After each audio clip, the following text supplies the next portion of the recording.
Esitluskastil on siis peal selline Simplimu silt, mille järgi te ära tunnete. Et siin on siis kirjas, mis toodetega on tegu ja kuupäevad ning kauplus.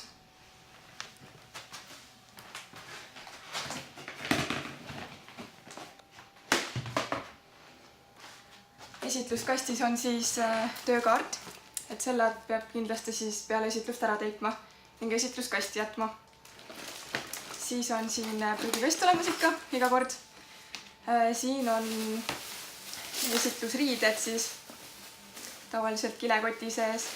Siis on siin puhastusvahendid. Need tuleb kindlasti pärast kõik korralikult kinni keerata, et ei lekiks midagi. Prügikotid on olemas siin.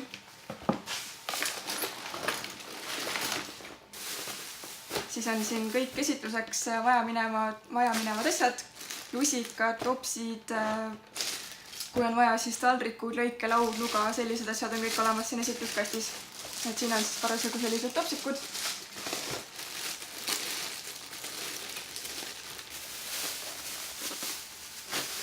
Ühesõnaga kõik, mis teil esitluse jaoks vaja läheb, on olemas esitluskastis ja kui te ostate ise tooteid esitluse jaoks, siis kõik tšekid tuleb pärast alles hoida, nimi peale kirjutada ja samuti esitluskasti jätta. Näiteks siia aruande vahele siis panna, et see kuskile ära ei kaoks.